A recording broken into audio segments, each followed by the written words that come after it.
Hello, bienvenue dans cette nouvelle vidéo. Je suis en mode calme, d'où le titre. Aujourd'hui en fait, si tu veux écouter cette vidéo, si ça t'intéresse, si le titre t'a parlé, si tu me suis depuis un moment, je te conseille vraiment de faire comme moi. Là je suis en train de finir de laisser tremper la tisane. Je suis en mode vraiment tranquille. Je pense que ça va être une vidéo longue. Mais qui je pense peut t'inspirer vraiment, qui moi-même m'auto-inspire, et bref tu vas comprendre. Donc déjà contexte, où suis-je? Je ne suis pas du tout chez moi, pas là où j'habite normalement. En fait pour tout te dire, je viens d'animer mon premier stage, donc mon premier stage de 6 jours. Déjà je me dis pourquoi j'ai commencé par 6 jours, c'est toujours tout ou rien. Donc un stage où les personnes dormaient sur place, où je faisais un atelier par jour qui durait entre 2h30 à 3h, plus la présence la journée, et bref plein d'activités. Alors il y a eu du très très bon, il y a eu du pas bon. C'est long à expliquer, je n'expliquerai pas ça ici, les vrais savent. Mais bref, ce qui est important pour moi à retenir, c'est toutes les erreurs que j'ai faites, que je peux transformer et éviter de refaire. C'est aussi toutes les peurs que j'ai dépassées, parce qu'en fait je m'en rends même plus compte. Et ça c'est un vrai défaut chez moi, et c'est pour ça que j'ai voulu faire cette vidéo bilan. C'est que je fais plein de choses, je dépasse plein de peurs, je tente des nouveaux projets, je lance des nouvelles formations. J'ai lancé un membership pendant 4 mois, puis maintenant j'ai envie de stopper un peu. Et en fait je prends jamais le temps de savourer, tu vois, je prends jamais le temps de savourer ma victoire, de célébrer ma victoire, de célébrer mes petites réussites. Alors que clairement ce qui se passe pour moi en ce moment, et j'ai vraiment trop envie de pleurer, c'est assez, à la fois ça a été dur, à la fois c'est magique en fait si tu veux. Donc là déjà je viens de passer une semaine avec à peu près 3-4 jours entièrement seule, dans le silence total, comme tu peux l'entendre. Certes je suis sortie un peu, mais c'est quelque chose que j'avais pas fait depuis hyper longtemps, vraiment depuis hyper longtemps, parce qu'avec ce confinement etc, voilà, enfin je suis collée à la même personne, et puis on se rend compte qu'en fait ne pas se voir ça nous fait aussi du bien, et du coup on se retrouve et c'est cool. Et déjà je me suis vachement surprise parce que j'étais très dépendante avant, et quand j'étais toute seule j'étais super anxieuse. Et en fait je me suis rendu compte que là mon anxiété d'être seule a duré peut-être 1 heure, 2 heures. J'ai fait des trucs pour moi, calme, et c'est passé. Et là en fait je suis trop bien quoi, je suis trop bien seule. Donc ça c'est un gros progrès, c'est un énorme progrès. Les personnes que j'ai coachées sur la dépendance affective le savent, parce que quand elles expérimentent, enfin quand elles passent de je dépends tout le temps de quelqu'un, il faut que je sois avec quelqu'un, il faut que je sois distraite, faut pas que je ressente que je suis abandonnée et tout, à je peux passer du temps seule et carrément j'ai même pas envie de voir mon mec parce que j'ai envie d'être seule. Pour elles ça c'est genre impossible. Bah tu vois je suis passée par la même chose. Donc c'est vrai que c'est toujours surprenant et ça fait du bien de le voir. Dans les choses que j'ai dépassées, dont j'ai envie de te parler là en mode bilan, c'est donc pendant mon stage déjà, il y a eu tellement d'imprévus et tellement de peurs dépassées d'un coup, que c'est tellement gros que je réalise pas encore, et que je pense que je vais avoir besoin d'écrire tout ce qui s'est passé, parce que je n'arrive même pas à prendre du recul pour l'instant, un petit peu. Ce qui est sûr c'est que je n'avais jamais avant cet événement fait j'avais jamais animé d'atelier en fait en présentiel. Les ateliers dont j'ai parlé je les avais jamais animés, ou alors je les avais animés, enfin une partie j'avais animé mais en ligne quoi, en ligne, donc avec quelques personnes derrière mon écran, ce qui n'est pas du tout la même chose. La conclusion c'est que j'adore le présentiel, j'adore le présentiel, j'aime trop voir les personnes face à moi, pouvoir aller les voir une à une et non pas être sur Zoom à genre créer des petits groupes et devoir passer dans les groupes et tout. Enfin ça n'a rien à voir, même si j'adore quand même, et c'est justement parce que j'adore que je suis en train de créer un coaching de groupe qui sera dévoilé dans pas si longtemps. Si tu veux le retrouver, de toute façon t'as toutes les infos sur Instagram. Mais je me rends compte que coacher un groupe c'est vraiment ce que je kiffe, c'est en fait, et c'est vraiment ma zone de génie en plus depuis un moment, vous pouvez le voir vu que vous êtes sur cette chaîne, c'est rassembler des personnes qui ressentent la même chose, leur permettre de créer un lien, vraiment je ressens un truc là quand je le dis, leur permettre de créer un lien, c'est ce qui s'est fait pendant la retraite. Et ouais, et ensuite en fait les accompagner, mais comme elles sont déjà en confiance les unes avec les autres la plupart du temps ça crée une ambiance qui est magnifique. Et c'est ce qui s'est passé aussi dans l'école des hypersensibles, qui va un petit peu changer, où il y avait des petits groupes entre 8 à 10 et parfois ça montait à 15, donc on a fait 15-20, donc on a fait 2 groupes à peu près de 10, mais bon bref, c'est parti un peu n'importe comment après. Mais comme les gens s'adorent, ils se retrouvaient toujours le même jour. Et ça c'est vraiment ce que j'adore, c'est permettre aux gens de ne plus se sentir seuls, discuter entre eux, rassembler, voilà, rassembler. C'est vraiment un truc que je kiffe trop. Je pense que ça se voit sur ma tête. Et du coup ça je l'ai vraiment découvert et j'ai dépassé grave de peur, parce que clairement animer un atelier avec tu sais le petit comment on dit là, paper point là, je sais même pas comment on dit, je dis n'importe quoi je crois. Bref, un truc pour écrire et tout.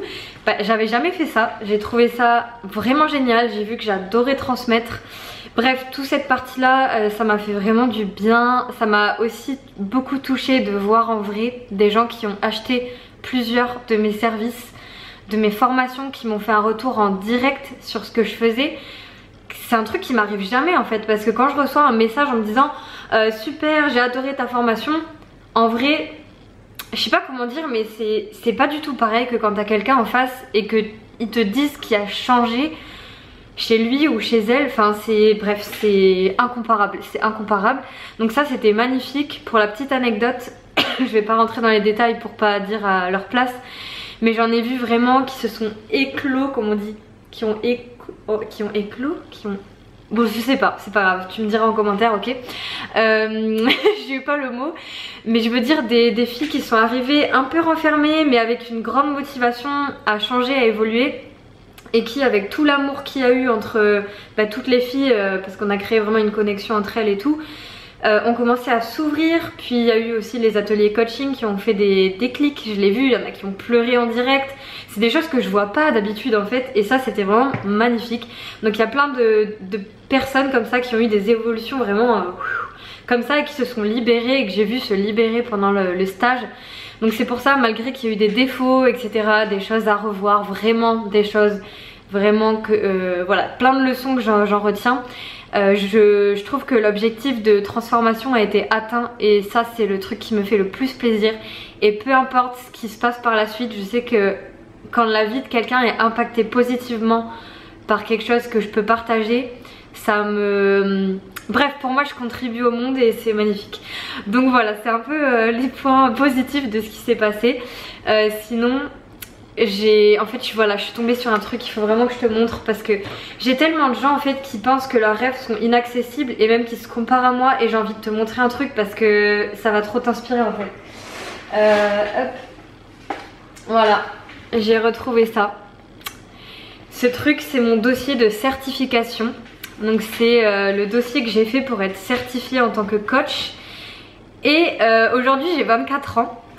Et quand j'ai lu ce qu'il y avait écrit, je t'avoue que j'étais un peu choquée. Parce qu'il faut quand même que tu saches, je sais pas si t'as tout suivi, mais cette année j'ai ouvert mon podcast qui arrête pas d'avoir énormément d'écoutes, vraiment énormément de retours. Je suis passée à la télé sur France 4. Allô. Enfin, pour moi ça me paraissait impossible. J'ai eu 2 interviews aussi là, je crois cette année ou cette année et l'an dernier, qui ont fait beaucoup de vues. Et c'est des choses auxquelles je m'attendais pas du tout. Enfin je veux dire, c'était pas du tout prévu, et je me sentais pas du tout capable avant de faire tout ça. Donc voilà, juste parce que c'est marrant, je vais te lire un peu ce que j'avais écrit. Donc déjà j'avais 22 ans, donc c'était il y a 2 ans. Je disais que je sortais de mon bac scientifique avec une licence de psycho, où franchement c'était intéressant, mais je me suis ennuyée la plupart du temps, je t'avoue. Et après j'ai été serveuse, une expérience, my god, autant riche en apprentissage que douloureuse. J'ai compris que j'étais pas faite pour avoir un patron, je devais être ma propre patronne. Et d'ailleurs là quand je te parle, je me rends compte que je parle mieux en vidéo, hein. Va voir mes premières vidéos YouTube, je te jure tu vas être choquée. Bref, j'ai parlé de plein de trucs que... Ouais voilà, bon bref ça on s'en fout. Mais ce qui est important et que je voulais te dire en fait, c'est que j'ai retrouvé les traces de mes tout premiers coachings. Donc je te cache le nom, mais bref c'est mes premières séances coaching. Et je me rappelle que j'avais peur, mais j'avais peur à un point. J'osais pas faire l'appel et tout, enfin c'était trop horrible. Alors qu'aujourd'hui pour moi c'est quelque chose de normal, et je peux faire des ateliers devant 15 personnes. Enfin Tu vois, je me dis c'est complètement incroyable. Pour ça qu'il faut faire étape par étape. C'est marrant aussi de voir les exercices que je crée, que je fais plus du tout mais qui sont toujours bien et que en fait je vais reprendre aujourd'hui. Mais surtout ce que je voulais te dire, parce que c'est ça qui m'a beaucoup marqué dans ce que j'ai écrit, c'est que déjà à cette époque là j'avais déjà fait un exposé sur la dépendance affective. Donc tu vois, ça me passionnait déjà et ça me passionne encore. Et dans le coaching que je vais dévoiler justement, j'ai une grosse hésitation parce que comme tu le sais, je suis passionnée par beaucoup de choses. J'ai beaucoup d'outils qui je trouve marchent et je sais pas si je spécialise ce coaching sur la dépendance affective des hypersensibles ou si juste ça sera une partie dans le coaching. Mais dans tous les cas, pour moi c'est obligatoire parce que ça va tellement faire des déclics. C'est magnifique. Donc déjà c'est marrant parce que je parlais déjà de ça avant et je le fais aujourd'hui. Mais surtout, oh là là, mais surtout, attends mais c'est où? Voilà, sur la fin, en fait on m'avait demandé mon plan d'action, si tu veux, mon plan d'action et mon projet professionnel. J'avais aucune idée de mon projet professionnel, j'avais mis ça. Mon projet est de me renseigner d'abord sur la création d'une micro-entreprise. Aujourd'hui je vais sûrement devoir passer en société parce que comme je commence à avoir besoin d'embaucher des personnes ou de travailler avec des personnes, bah il faut que je déduise ces frais là en fait. Voilà, donc tu vois, je trouve ça fou. Après je disais que je voulais voyager au Vietnam, donc je savais pas que le Covid allait arriver évidemment. Donc il y a eu tout ça et c'est trop marrant parce que je comprenais rien. Genre je vois que je voulais me renseigner sur des trucs qu'aujourd'hui ça me paraît logique. Donc je trouve ça trop drôle. Et il y a un truc voilà que j'ai trouvé fou, c'est quand j'ai écrit ça. J'ai mis Instagram. C'était les stratégies, on devait dire les stratégies pour trouver des clients. Moi je préfère dire des coachés mais bref. J'ai actuellement une page suivie par environ 7000 personnes qui me permet de me faire connaître. Je pense créer un deuxième compte pour le coaching. Alors déjà c'est pas du tout arrivé. Ce qui s'est passé c'est que j'ai créé un deuxième compte, ça m'a saoulée. Faut savoir que j'ai 4, je crois que j'ai même 5 comptes Insta. C'est n'importe quoi. Mais mon majoritaire c'est Margot Coaching, donc je l'ai renommé. En fait j'avais un énorme attachement émotionnel au nom de mon ancien compte. Si tu fais partie des vieilles personnes de cette chaîne, je m'appelais Green Chrysalide. Et tu vois, là j'ai mis que j'avais 7000 personnes. Aujourd'hui sur Instagram il y a, je crois, 16 300 là de suite personnes. Donc déjà je trouve ça fou, enfin je m'en rends pas compte. Facebook je disais que j'allais développer, tu parles, je déteste Facebook, j'ai rien fait. Et YouTube j'ai été suivie par 630 personnes et ça faisait seulement un mois que je faisais des vidéos sur YouTube. Et je trouve ça fou parce que toi qui me regardes, tu peux voir combien de personnes me suivent maintenant, combien de vues font certaines de mes vidéos. Enfin, pour moi c'était impossible. C'est pour ça que je te dis que c'est super inspirant et qu'il faut bien commencer de quelque part. Et ce que je trouve magnifique aussi, c'est que je voulais faire des ateliers en fait je voulais faire des conférences et des ateliers. Et ça tu vois c'est une photo de la première conférence que j'ai faite d'ailleurs qui est sur YouTube. Tu vois comment j'étais timide mais je suis quand même super fière de moi. C'est une conférence donc que j'ai faite à Bordeaux sur ma timidité, sur mon hypersensibilité. Ça a été un stress monumental. Monumental, je n'ai jamais eu aussi peur de ma vie. Écoute vraiment. Maintenant dès qu'il m'arrive un truc vraiment horrible, même dur, limite une rupture et tout, j'ai l'impression que dans tous les cas, enfin une rupture très difficile, que dans tous les cas j'ai tellement dépassé une peur tellement énorme le jour où je suis montée sur scène que en fait plus rien ne peut me choquer entre guillemets, tu vois. Enfin vraiment pour moi c'est incroyable. Et surtout ce qui a été incroyable c'est que quand j'ai parlé sur scène je me suis sentie 100% à ma place. Au début j'avais très peur, je faisais que gigoter, tout le monde me l'a dit, j'étais là, oui bon hein, je fais comme je peux, ok. Mais clairement j'avais l'impression d'être dans une autre dimension. Quand je parlais j'étais 100% dans le présent, il n'y a plus rien qui comptait. C'était genre ma zone de kiff internationale, tu vois. Je dis tout le temps ça, zone de génie internationale, c'est vraiment transmettre et j'aime trop ça. Et c'est pour ça que dans le coaching que je crée en fait, je veux vraiment transmettre essentiellement. Peut-être si c'est possible parce que c'est toute une organisation, hein, je suis pas encore sûre, vous y inclure des coachings individuels parce que c'est quand même important je trouve.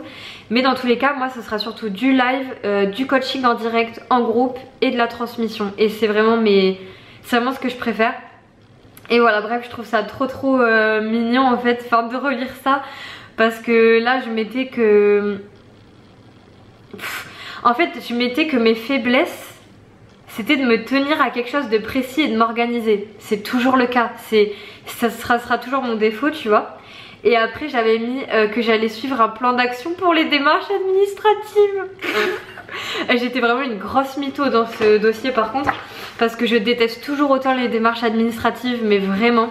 Et la meilleure chose que je conseille, si là t'es comme moi et tu te dis j'ai envie de créer mon entreprise mais franchement ça me fait flipper les papiers, la vérité c'est qu'il n'y a pas du tout tant de papiers que ça, c'est pas du tout vrai, t'as juste besoin que quelqu'un t'apprenne. Moi c'est vrai qu'à terme j'aimerais bien aider des gens comme moi, enfin des gens qui ont été dans ma situation.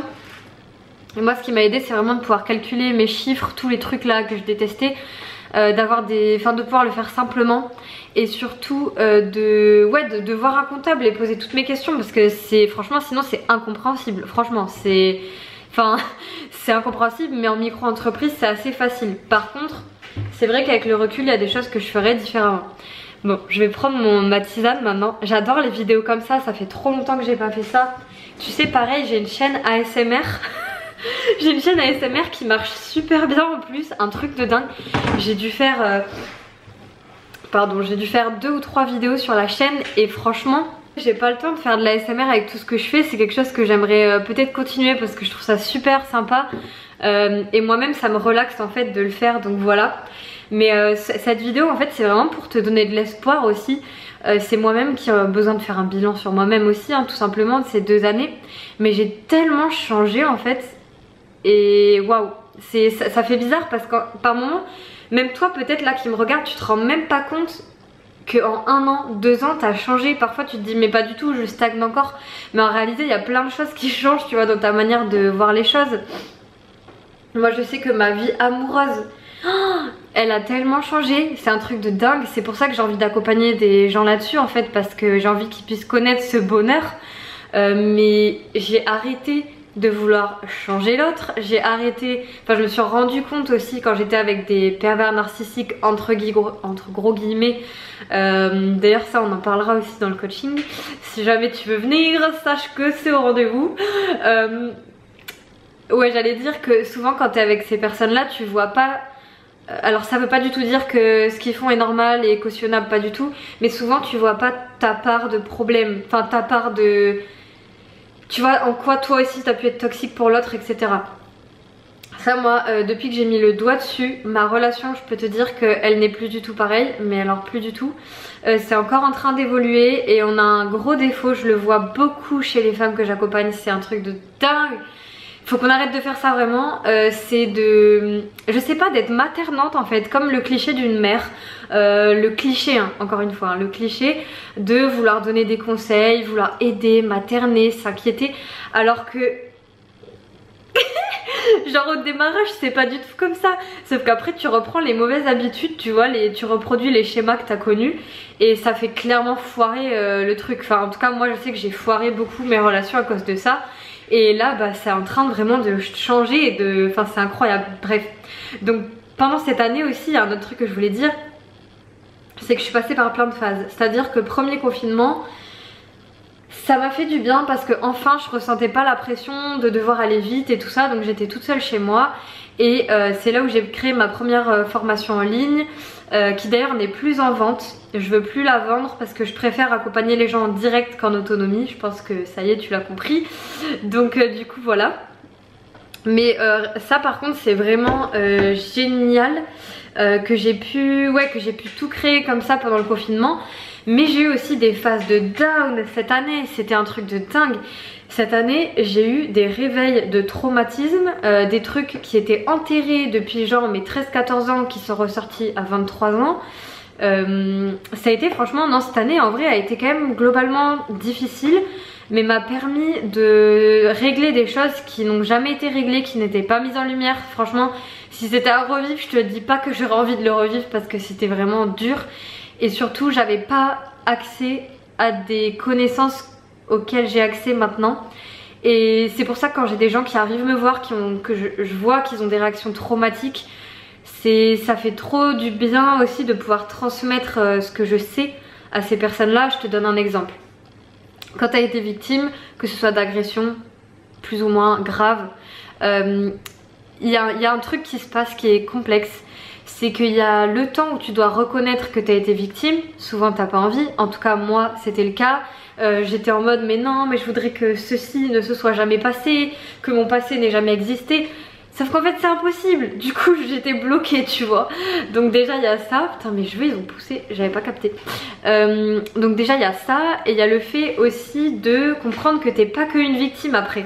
Donc il y a la phase où tu te reconnais comme victime, moi c'est ce qui m'est arrivé cette année, de pouvoir le reconnaître et voir ce qui n'était pas normal et pas de ma faute.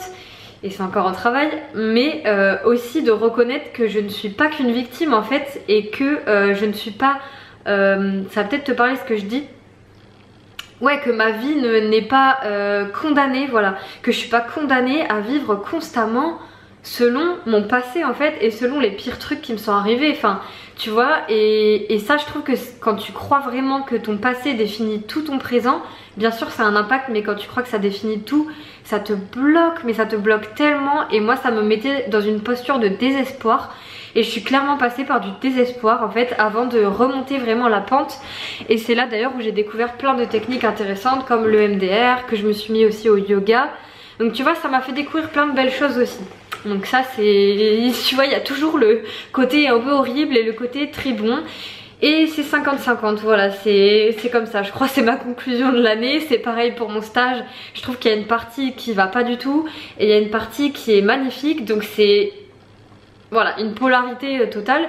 Et ça me permet aussi de me remettre beaucoup en question, de comprendre aussi ce qui se passe du côté des autres, que c'est pas forcément à prendre personnellement. Ça c'est aussi quelque chose qui est pas simple quand t'es sensible, mais ça se travaille. Moi je prends les choses énormément à cœur, du coup je me coupe un petit peu de temps en temps pour revenir, surtout sur les réseaux, parce que sinon je vais avoir des réactions disproportionnées en fait, donc ça sert à rien. Enfin bref, je me suis perdue encore dans mes pensées, on adore. Qu'est-ce que je disais? Merde. Bon, tu sais quoi, on va passer sur autre chose, c'est pas grave. D'ailleurs, je vais prendre un peu de ma tisane. Franchement, prends-toi une tisane parce que là, je vais essayer de pas dépasser 30 minutes quand même. Ouais, je parlais des confinements et tout. Et après, qu'est-ce qui s'est passé? Bah oui, j'ai déménagé cette année. Mais oh là là, c'est trop complexe en fait cette année. Enfin, je sais même plus si c'est cette année ou l'an dernier.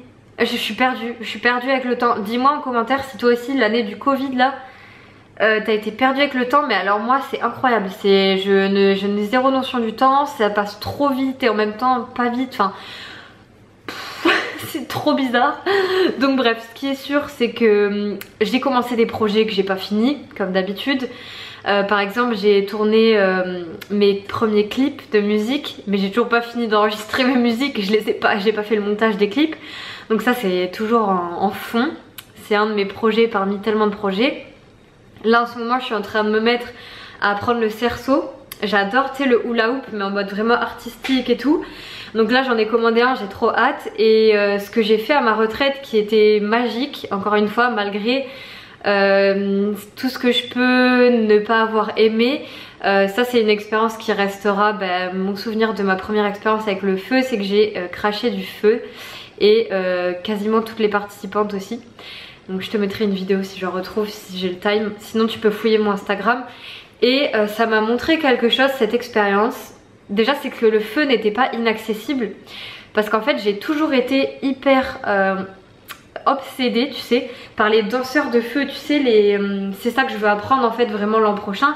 C'est danser avec, tu sais, des petits trucs là comme ça où tu fais... Bon, tu vois pas ce que c'est pas grave. Voilà, sauf que ensuite je voudrais qu'au coin de ces... comment ils appellent ça, ils appellent ça des fans, bref, flower fans, tu peux aller voir, qu'il y ait du feu et qu'en fait je puisse danser vraiment avec le feu. Et ça me fait trop envie. C'est ma nouvelle hobby là qui est en train d'arriver. Et pour le cerceau, tu t'en doutes que j'ai envie de l'apprendre bien et ensuite d'avoir un cerceau de feu et de pouvoir faire du cerceau avec du feu. Rien que d'y penser, je te jure, ça me surexcite. Un des trucs que j'ai trop envie de faire aussi, c'est de déménager. Donc justement, j'ai pas fini ma phrase encore une fois. Mais cette année, je suis partie sur un coup de tête en Aveyron. En Aveyron, c'est magnifique. Les montagnes sont magnifiques, les rivières sont magnifiques. Franchement, ça m'a quand même fait du bien, je pense, d'habiter là pendant cette année particulière.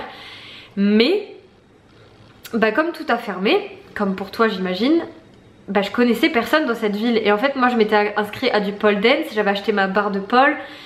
Comme je sais pas en faire toute seule et que j'ai besoin d'une prof, clairement j'ai un peu abandonné, tu vois. Je faisais de la boxe thaï et ensuite de la boxe kickboxing je crois, je sais même plus, mais bref de la boxe.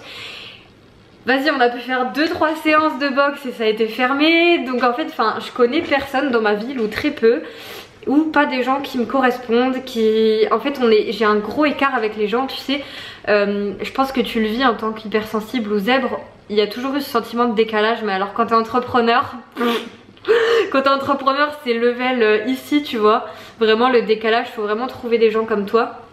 Il faut vraiment trouver des gens comme toi parce que sinon tu te... En fait c'est pas que ça te baisse, mais en fait tu vas recevoir constamment les doutes et les peurs des autres qui osent pas lancer leur entreprise ou qui aiment pas leur taf. Et toi quand tu vas parler d'une idée, on va dire oui mais imagine si ça va pas, imagine si, imagine si ça. Et puis les gens comprennent pas ce que tu fais. Tu vois, je te donne un exemple, mais je pense notamment à ma famille qui a voulu m'aider en me disant garde bien toutes tes factures professionnelles pour les déduire et tout. Quand tu es en micro-entreprise, tu ne déduis rien, tu ne déduis aucune charge pro. Donc mon iPhone que j'ai payé genre 1000 balles, que je pensais que j'allais déduire, mais moi je suis trop naïve. Mais bien sûr que non, je l'ai jamais déduit, alors que je l'ai purement acheté pour le professionnel, pour faire mes visuels, pour pouvoir faire les lives, pour pouvoir, bref. Tout ce qui va être en fait du domaine de la création de contenu. Donc bref, tous ces trucs là tu vois j'ai dû découvrir cette année et je te conseille tellement de bien t'entourer si tu veux faire comme moi. Même moi il y a un truc que j'aimerais beaucoup faire, mais je pense que ça sera sur demande vraiment si je le sens. C'est du mentoring pour une ou deux personnes. Peut-être toi même qui écoutes cette vidéo, j'en sais rien, qui a envie d'une mentor en fait, de parler avec moi qui suis peut-être à un stade où toi tu n'es pas. Tout comme moi tu vois, dans mes mentors il y a Chloé Bloom, il y a je dirais Martin Latulipe que j'adore. Qui c'est qui m'inspire? Bon, David Laroche, mais un peu moins qu'avant. Mais bref, en gros j'ai plein de mentors, j'ai plein de gens qui m'inspirent. C'est pas que ces personnes-là. C'est pas que ces personnes-là. Mais en fait, je pense que c'est vraiment très important de regarder ce que font et de parler même avec des personnes qui sont là où tu voudrais être. Tu vois, c'est ce que je te disais avec mon carnet, c'est que si tu m'avais dit que je serais passée sur France 4 dans la maison des maternelles, que j'aurais parlé sur un plateau TV où on m'aurait maquillée, non mais enfin jamais de la vie. Et tu vois, je me dis que finalement ce qui s'est passé cette année, les coachings de groupe sur Zoom où j'ai vu du coup plus de monde, la première interview que j'ai faite, plus ma conférence, tout ça, ça a été des éléments qui m'ont préparé comme si finalement ils avaient été prévus, tu vois, limite on peut se demander, pour que je sois prête pour la suite. Et c'est ça que je trouve ouf. Et du coup je me dis, ça me fait rire, je suis super active là, alors qu'au début j'étais toute calme. Ouais, je me dis ça, c'est fou, enfin bref, je trouve ça fou. Pareil les vidéos d'ASMR que j'ai lancées comme ça en mode un peu au hasard, je me suis rendu compte que j'avais un réel pouvoir pour relaxer les personnes. Et qu'il y a plein de gens qui m'ont dit Margot ta voix, quand je parle comme ça, Margot ta voix est trop agréable, ça m'endort et tout. Donc j'ai trouvé ça génial, donc je me suis dit cool, peut-être que je devrais plus développer mes capacités de relaxologue parce que je suis certifiée mais je fais pas beaucoup de relaxation. Et en ce moment j'ai beaucoup de gens d'ailleurs qui m'écrivent pour me remercier de la relaxation guidée. Je crois que je l'avais appelée self-love hypersensible ou un truc comme ça. Et que des gens ont adoré, ça leur a fait trop du bien. Donc en fait c'est bizarre mais parfois je me rends pas compte en fait. Je me rends pas compte, comme je te disais, j'arrive pas à célébrer. Donc j'essaye de regarder en arrière et de me dire ah ouais quand même.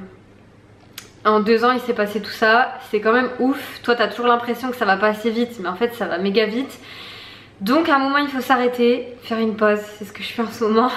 Et un petit peu regarder ce qui est fait quoi, voilà. Si on devait terminer cette vidéo sur quelque chose, parce que oh là là c'est parti dans tous les sens, tu sais quoi, je vais te dire et on verra si c'est réalisé. Mes objectifs vraiment qui sont très en tête. Donc déjà c'est faire quelque chose avec le feu, t'as bien compris. C'est avoir un coaching vraiment avec plusieurs personnes mais pas trop non plus, mais où j'accompagne des personnes à se transformer vraiment sur 2-3 mois, tu vois, un truc comme ça.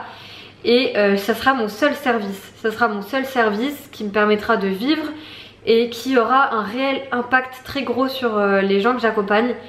Et j'avoue que j'aimerais refaire du présentiel quand même. J'aimerais faire des conférences. Oh, ça serait tellement bien.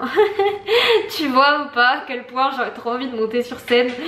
Je te jure, même à chaque fois je me dis mais c'est normal que ça me fasse envie, tu vois, de créer ma musique électronique. Tu vois, j'aimerais bien apprendre à créer du dubstep, c'est un truc que j'écoute H24. Ou même à chanter sur scène, ça serait incroyable. Et il y a tellement d'opportunités, de possibilités, tu vois, que je sais même pas quoi choisir. Tu connais un multipotentiel qui réfléchit toujours à 46 000 options. Et là, la leçon de cette année, c'est aussi de se focus sur un truc pour pouvoir faire les autres choses. Ça veut pas dire que ça va me les enlever. Donc voilà, ça c'est un peu les objectifs que j'ai cette année. Aussi maintenir vraiment de la joie, de la légèreté dans ma vie avec moi-même, dans ma vie amoureuse. Peut-être m'entourer amicalement de personnes qui réussissent, je dirais, qui ne m'envient pas. Voilà. À la limite que je peux inspirer, pourquoi pas, mais qui ne vont pas m'envier parce que c'est très complexe, ou alors faut qu'on échange dessus, mais voilà, qui ont eux-mêmes créé un petit peu des choses et où on est un peu sur la même longueur d'onde, tu vois. Voilà, où on peut s'auto-apporter, tu vois, parce que ça c'est un truc, elle le dit beaucoup Chloé Bloom, mais j'adore, elle dit si t'es la personne la plus intelligente ou la plus quelque chose dans une pièce, change de pièce. Et c'est un truc que j'ai vraiment vécu cette année, c'était en fait de voir le décalage, non pas que je sois plus intelligente, mais que je sois tellement plus, enfin j'ai tellement plus de connaissances au niveau de la création de contenu, etc. qu'en fait dans une conversation ça va être très souvent moi, alors pas toujours hein, mais je te parle dans une expérience particulière qui va amener les autres à être vers le haut, et du coup moi c'est comme si ça m'abaisse dans un sens, tu vois ce que je veux dire, genre je donne mais en fait moi aussi il faut que je trouve des gens où moi je suis là et eux ils sont là, tu vois. Donc ça c'est un peu mon objectif de l'année, je te dirai si c'est atteint. Et j'ai fait le coaching Rise aussi cette année de Chloé Bloom qui m'a fait revalider plein de choses que je savais que j'avais oubliées, qui m'a fait revoir beaucoup de choses chez moi et qui m'a fait quand même beaucoup de bien et dépasser des peurs, donner beaucoup de courage. Donc voilà, je crois que je finirai sur ça. Et je voulais dire, dernière info de cette vidéo qui part dans tous les sens, dis-moi si t'as aimé ce genre de vidéos spontanées parce que moi j'adore les faire. Même on peut prendre un thème et partir un peu plus centré, y a aucun souci. Mais ouais, je voulais te dire, qu'est-ce que je voulais te dire? Oui, que j'ai mis à votre disposition sur Instagram, parce que vous me le demandez tellement que c'était obligatoire au bout d'un moment. Je vous ai mis les 2 tests d'hypersensibilité qui sont connus aujourd'hui, qui sont pas officiels dans le sens pas reconnus scientifiquement, mais que vous pouvez faire gratuitement. Donc voilà, tu peux aller voir ma bio Insta et je te dis à bientôt. Écoute mes podcasts, like mes podcasts, montre-moi ton intérêt, l'impact que ça a dans ta vie, ça me fait tellement plaisir et ça me motive tellement à faire des vidéos, tu peux pas savoir. Donc je te dis à bientôt et puis on se retrouve peut-être sur le test hypersensible que tu vas recevoir.